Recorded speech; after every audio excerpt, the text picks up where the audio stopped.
4장 1절부터 15절 말씀 중에 13절, 14절, 15절 이렇게만 읽겠습니다. 같이 한번 쭉 읽어갑니다. 시작. 가인이 여호와께 아뢰되 내 죄벌이 지키기 너무 무거우니이다. 주께서 오늘 이 지면에서 나를 쫓아내시온즉 내가 주의 낯을 피하여 못하리니 내가 땅에서 피하며 유리하는 자가 될지라 물을 나를 만나는 자마다 나를 죽이겠나이다. 여호와께서 그에게 이르시되 그렇지 아니하다. 가인을 죽이는 자는 벌을 7배나 받으리라 하시고 가인에게 표를 주사 그를 만나는 모든 사람에게서 죽임을 면하게 하시니라. 아멘. 이 제목은 그저 하나 딱 기억해도 오래갈 제목입니다. 같이 해보죠. 한 가지만 잘해도 축복을 받습니다.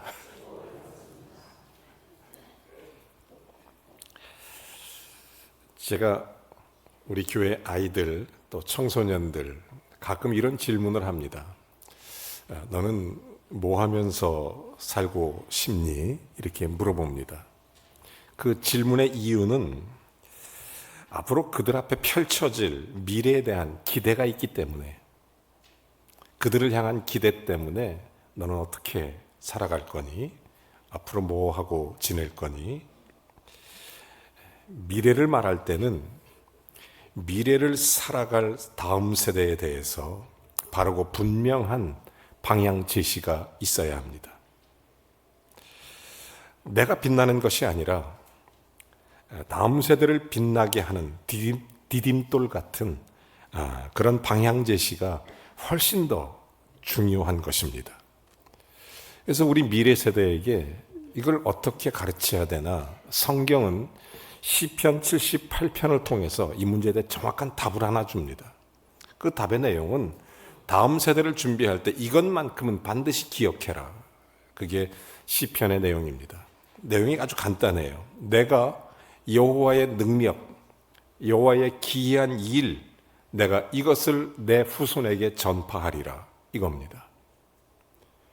우리가 정말 다음 세대를 말할 때는 하나님이 행하시는 기이한 일, 하나님이 행하시는 거룩한 능력을 내 다음 세대에게 전한다. 이 성경의 가르침입니다.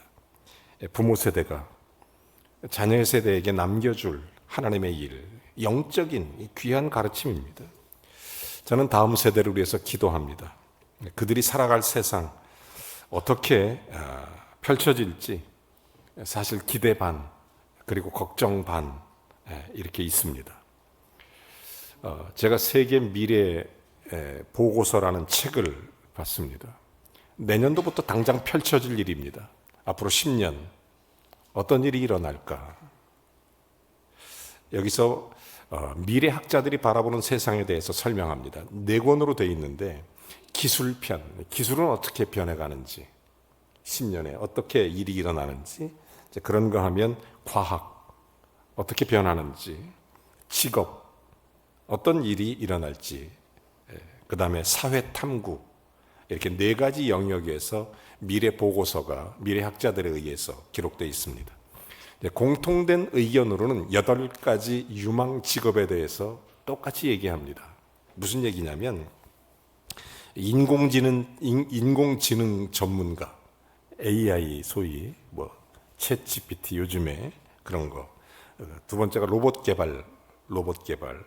3번째가 우주공학 전문가. 4번째가 드론 활동. 5번째가 3D 프린팅. 6번째가 스마트 시티. 부산도 2025년부터 스마트 시티 선언했죠. 광안대교 스마트롤 한다고. 프랜카드 붙어 있던데 동네에, 그렇죠? 스마트 시티 전문가. 7번째가 스마트팜. 그러니까 농사도 스마트하게 짓는 거예요. 전문가. 8번째가 공직. 제복을 입은 사람. 8가지 유망 직종에 대해서 이렇게 정확하게 설명해 주고 있습니다. 그리고 거기에 이구동성으로 이렇게 말하죠. 한 가지만 잘해도 기가 막힌 삶을 살 수 있습니다. 이렇게 얘기합니다. 한 가지만 잘해도. 우리나라 2020년 기준 약 18,000개가 넘는 직업 분이 있습니다. 18,000개. 그러니까 10년 사이 6,000개가 증가했답니다. 10년 사이에. 그러니까 전 세계는 20만 개 가까운 직업군이 있다는 거예요. 사람이 모든 걸 다 잘할 수는 없습니다. 한 사람이 한 가지만 잘해도 축복을 받습니다. 살아날 수 있어요. 오늘 성경 본문은 창세기 4장입니다. 저는 이 창세기 4장을 보면 기가 막힌 장면을 목격합니다. 최초의 예배, 그리고 최초의 살인, 그리고 최초의 계보, 그리고 최초의 하나님의 놀라운 그런 후손의 이야기가 기록되어 있는 것이 창세기 4장의 내용입니다. 여러분 아시는 것처럼 아담과 하와를 하나님이 창조하시고 보시기에 너무 좋았습니다. 생육하고 번성하고 땅에 충만하고 다스리라고 명령하셨습니다. 그렇게 살았어요. 그런데 사단의 꾀에 빠져서 선과 악을 하는 선악과를 먹고 자기들이 죄를 짓고 타락하게 됩니다. 에덴 동산에 쫓겨나죠. 그리고 이제 많은 과정을 거쳐서 아담과 하와가 자식을 낳게 됩니다. 그 첫 번째 자식이 가인, 두 번째 자식이 아벨입니다. 자, 첫째와 둘째 아들을 낳고 이 자녀들이 이제 조금 장성을 합니다. 그리고 자기들이 각자 준비한 대로 하나님께 예배를 드리게 됩니다. 아벨은 정성껏 하나님이 기뻐 받으시는 예배를 드렸지만 가인은 받지 않는, 하나님이 기뻐하지 않는 예배를 드리게 됩니다. 결국 하나님이 아벨은 받고 가인의 예배는 안 받고, 그 최초의 아담의 자손의 이야기, 그래서 거기에 일어났던 사건, 그 최초의 예배 이후에 그거에 분노한 가인이 아벨을 죽이게 됩니다. 아벨을 죽이게 돼요. 잘한 구석은 하나도 없습니다. 가인. 그런데 놀라운 것은 가인이 한 가지는 딱 잘해요. 딱 한 가지. 그래서 가인이 복을 받아요. 여러분 성경 창세기 4장에 가인의 계보가 나오는데 가인의 7대 손 이렇게 쭉 라멕, 그 다음에 두발가인 쭉 이제 사람이 나옵니다. 그러면서 각 자손들마다 특별히 문명과 문화의 개발자들이 됩니다. 가인의 자손들이. 그러니까 실제적으로 문명을 이끌어가요. 그리고 나서 아담이 130살이 됐을 때 셋이라는 자식을 또 하나 낳게 됩니다. 그래서 야노스라고도 그러죠. 이 셋. 근데 이 셋이라는 자녀가 중요한 이유가 있는데 그 중요한 이유는 이 셋이라는 자녀가 처음으로 여호와 하나님이라고 부르게 됩니다. 신앙적 자손이 나온 거예요. 신앙적 자손. 그러니까 문명의 자손, 신앙의 자손이 아담과 하와로부터 나온 것입니다. 여러분 지금도 그래서 가인의 후예냐 아니면 에노스 즉 셋의 후예냐, 문명이 지배하는 그런 삶을 살아가는 사람의 후예냐 아니면 영적인 후예냐, 여기에 따라 달라지는 것입니다. 여러분 왜 이 땅에 선과 악의 싸움이 있을까요? 왜 이 땅에 이렇게 복잡하고 뭐가 그렇게 어수선하고 뭐가 그렇게 힘들고 어렵냐? 가인의 후예로 사는 사람 그리고 에노스의 후예로 사는 사람이 다르기 때문입니다. 여러분 이게 창세기 4장에 나오는 굉장히 중요한 내용이에요. 저는 이 4장을 보면서 참 한 가지 굉장히 궁금했던 것, 아마 여러분도 가끔은 궁금했을 거예요. 하나님이 그냥 아벨을 죽인 가인을 확 없애버렸으면, 셋만 놔뒀으면 편할 텐데, 없앴으면 좋았을 텐데 왜 살려두셨을까, 이런 생각이 들기도 하죠. 그런데 이 가인이 축복을 받았다는 것, 여기에 더 놀랍지 않습니까? 뭘 잘했길래? 오늘 그 얘기를 좀 드리려고 합니다. 한 가지만 잘해도 된다는 거. 제가 어린 시절에 초등학교 1학년 때로 기억하는데 시골 동네에 텔레비전이 없었습니다. 그래서 시골 동네 시장 한복판에 무슨 다방이 있었는데 다방에 조그마한 흑백 텔레비가 있어요. 그러면 사람들이, 동네 사람들이 다 모여요. 언제 모이냐? 김일이라는 사람이 레슬링 할 때. 옛날 분들은 다 아실 거예요. 김일 레슬링 할 때.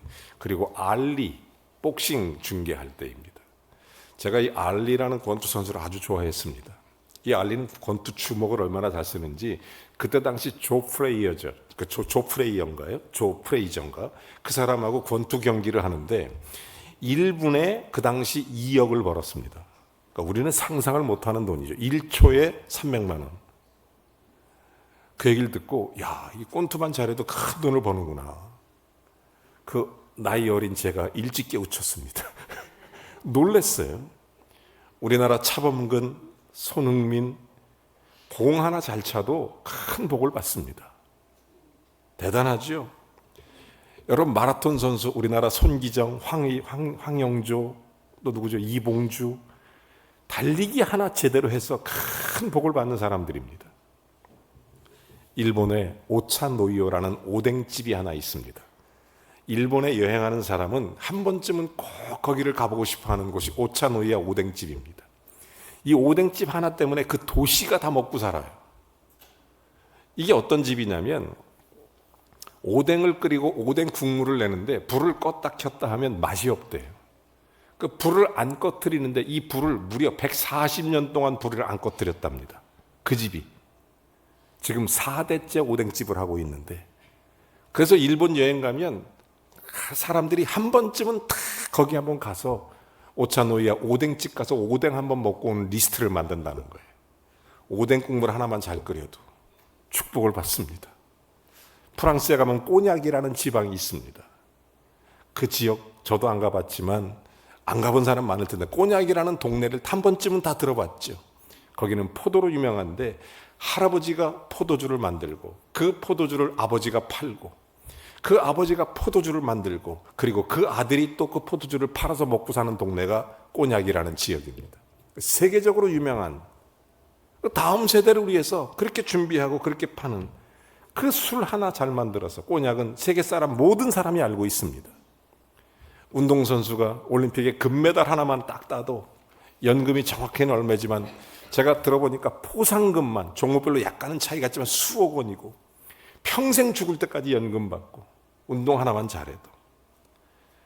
여러분 영적인 면에서도 똑같은 일들이 있습니다.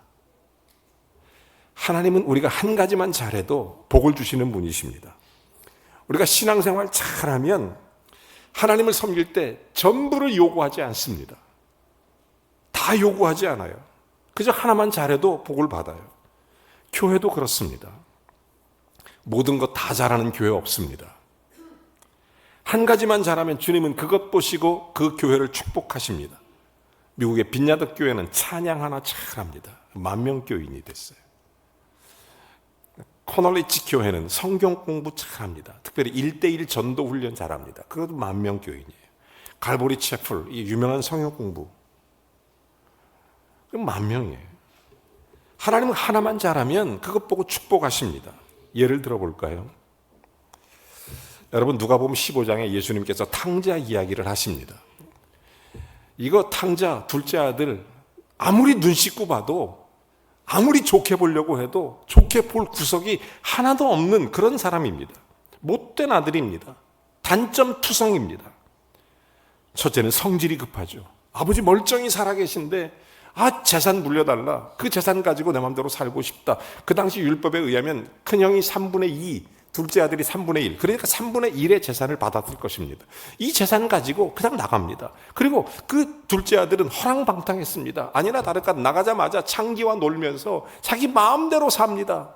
자기 마음대로 그저 아버지 거 싹싹 긁어가지고 자기 마음대로 나가버렸습니다. 허랑방탕하죠. 차라리 열심히 사업이나 하다가 망했으면 동정이라도 해주지만 아니 그렇게 해서 나가버린 아들 그 무슨 동정 받겠습니까? 탕자는 처음부터 허랑방탕했습니다.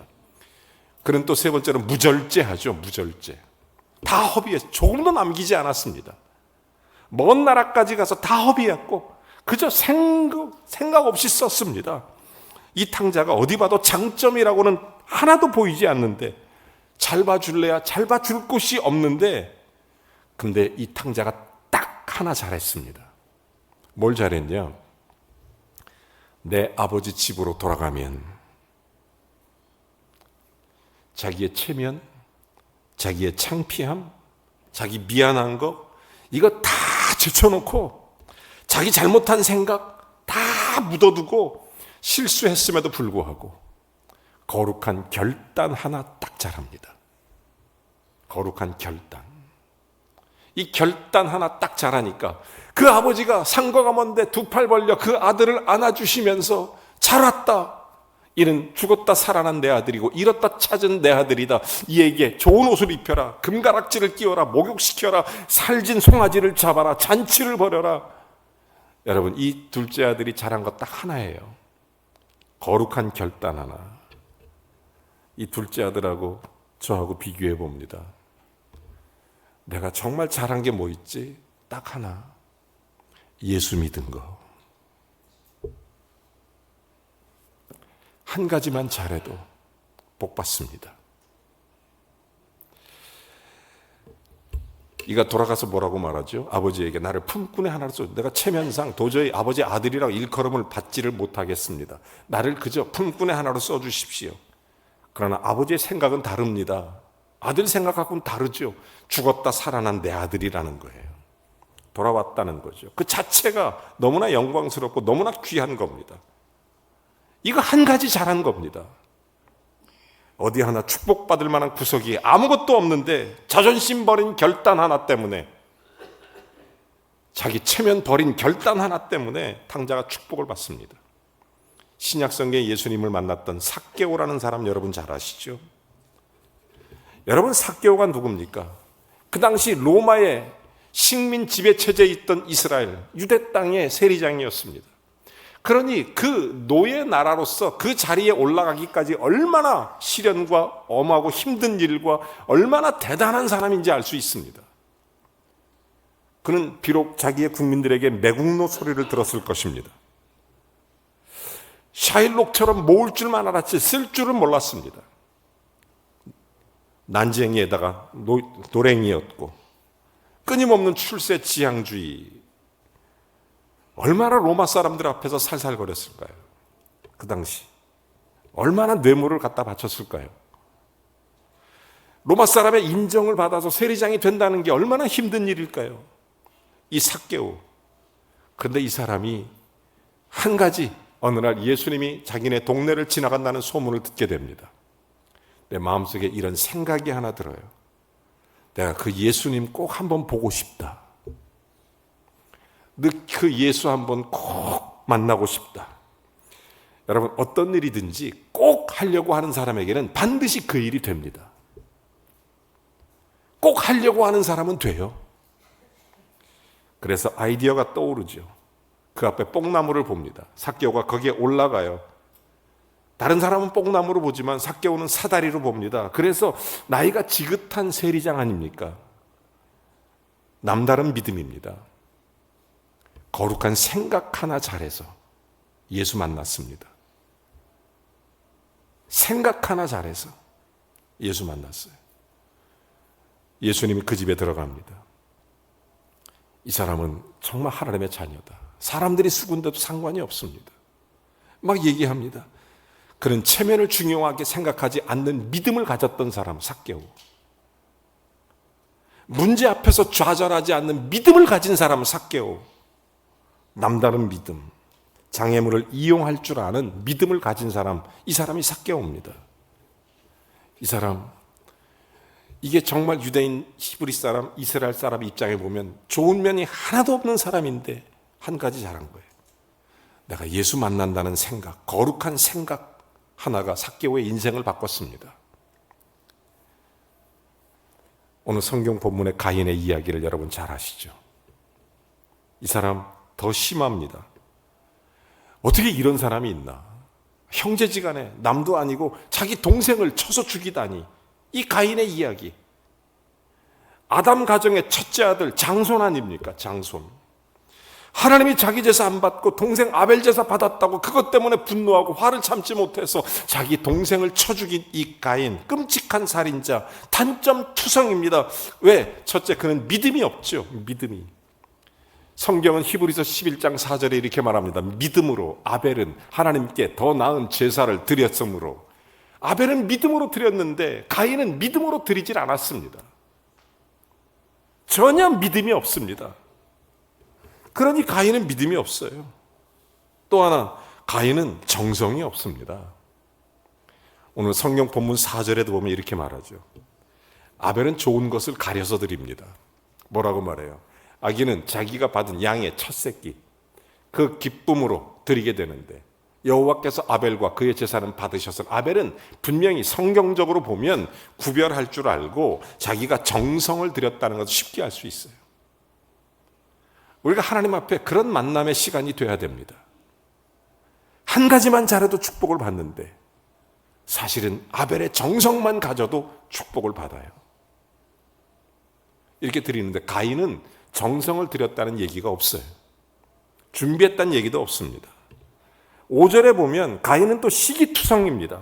상대방의 좋은 점을 도전의 기회로 삼거나 상대방의 좋은 점을 훈련이나 어떤 도약의 기회로 자기가 배우면 될 텐데 그렇지 않고 시기의 대상으로 삼아버리니까 5절에 보니까 가인 그의 제물을 받지 않니 가인이 몹시 분하여 안색이 변하고 시기하는 것뿐이에요. 가인 어딜 봐도 도대체 배울 점이 하나도 없는 사람입니다. 어느 도시에 한 친구가 국제올림픽에 나가서 큰 상을 하나 금메달을 따왔습니다. 너무 좋아서 도시가 퍼레이드를 해준 겁니다. 빵빠레를 울려주고 그 도시에서 그의 기념 동상을 하나 만들었어요. 근데 그의 친한 친구가 자기도 같이 운동을 해서 자기는 그렇게 빛을 못 보니까 은근히 질투가 나고 시기가 난 거예요.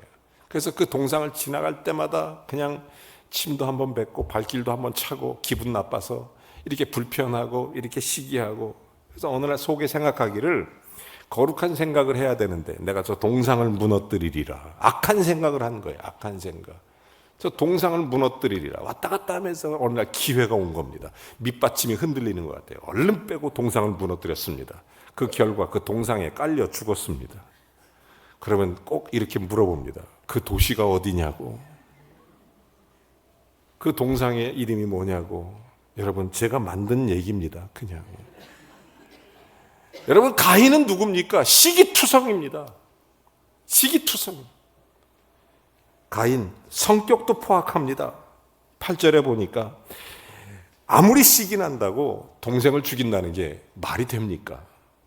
그것도 쳐 죽이다니요. 동생을 세상에 거기뿐이 아닙니다. 거짓말까지 잘합니다.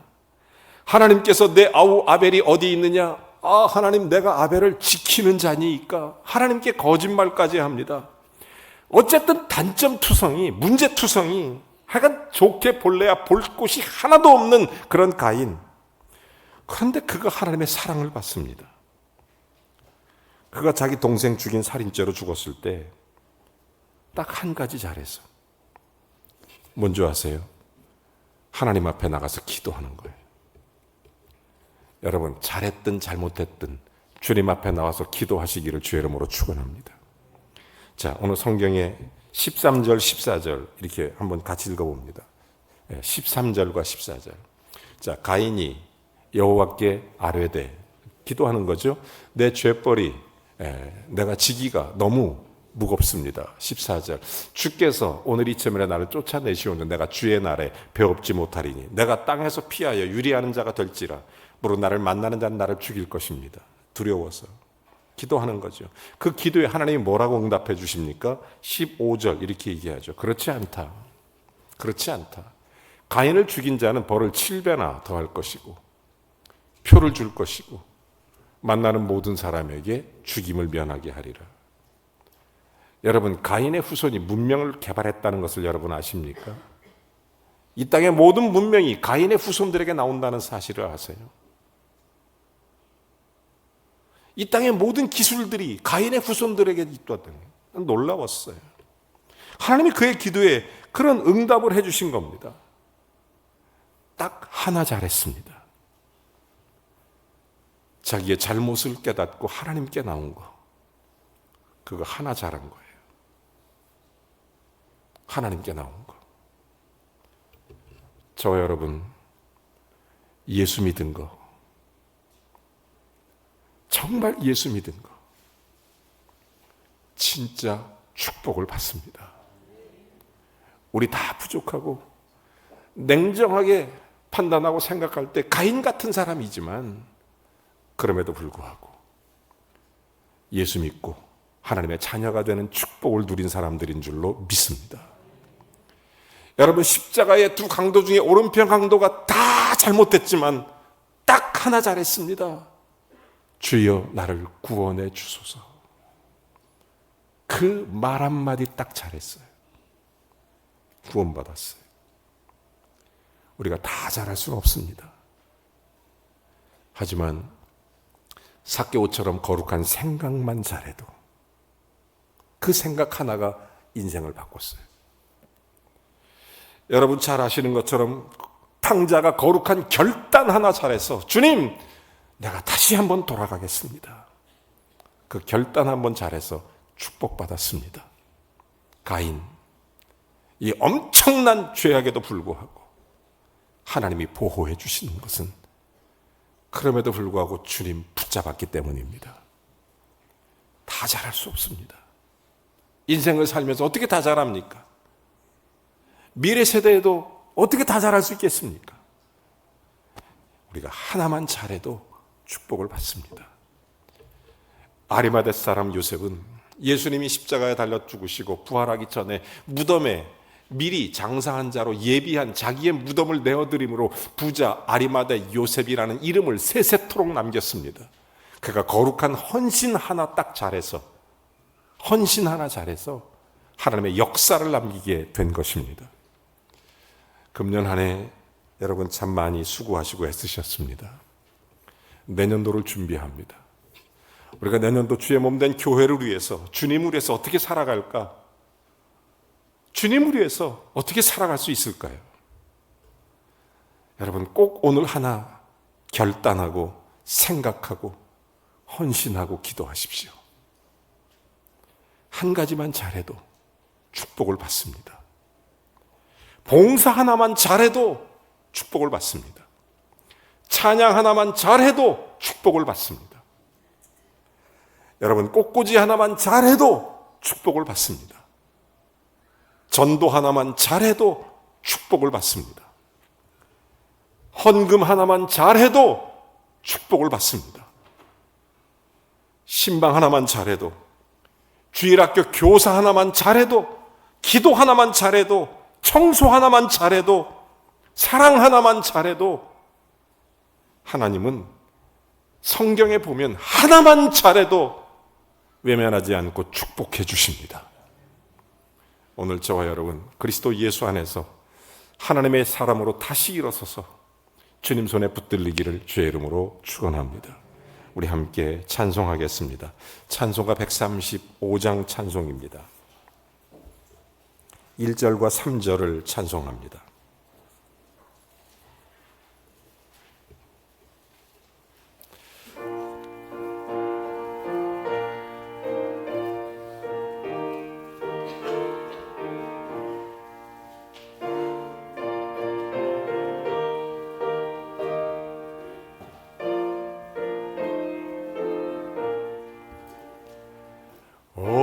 어저께나 오늘이나 아무 때든지 영원토록 변함없는 거룩한 말씀 믿고 순종하는 이의 생명 되시며 한량없이 아름답고 기쁜 말일세 어저께나 오늘이나 영원 무궁히 한결같은 주 예수께 찬양합니다. 세상 지나고 변할지라도 영원하신 주 예수 찬양합니다. 허물 많은 베드로를 용서하시고 의심 많은 도마에게 확신 주시고 사랑하는 그의 내자 가슴에 안고 부드러운 사랑으로 품어주셨네. 어저께나 오늘이나 영원 무궁히 한결같은 주 예수께 찬양함. 세상 지나고 변할지라도 영원하신 주 예수, 주 예수 찬양합니다.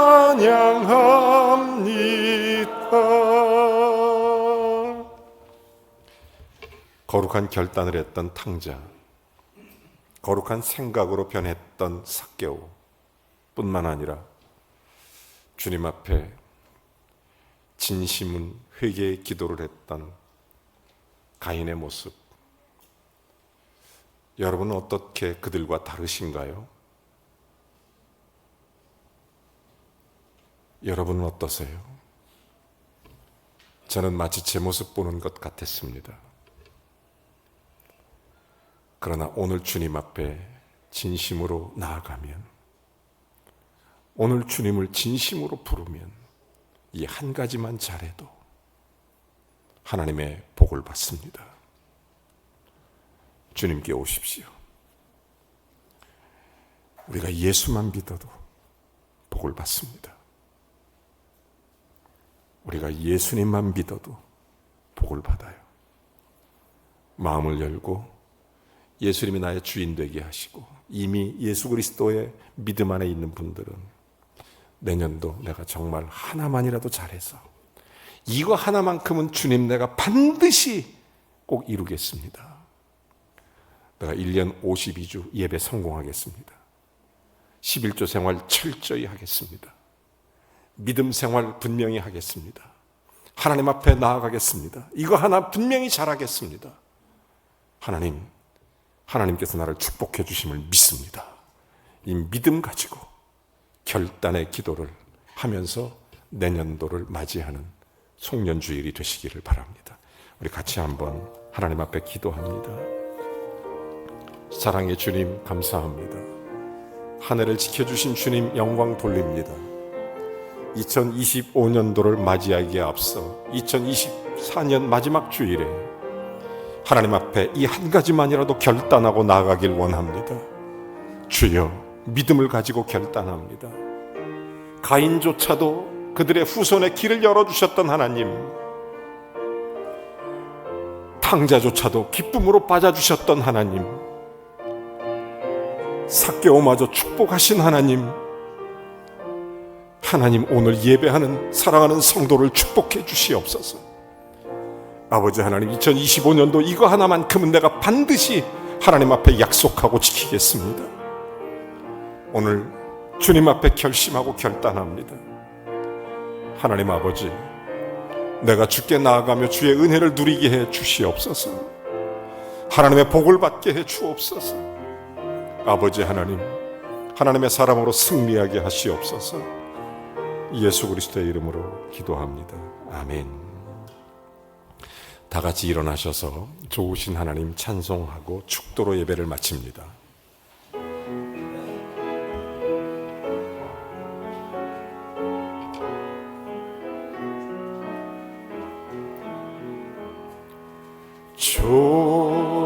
좋으신 하나님, 좋으신 하나님, 참 좋으신 나의 하나님,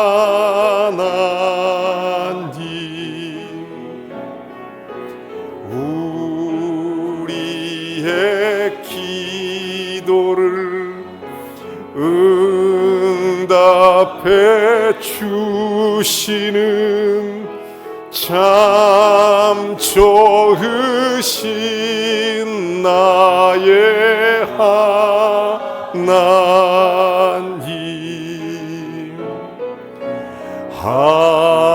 한없는 축복을 우리에게 주시는 참 좋으신 나의 하나님.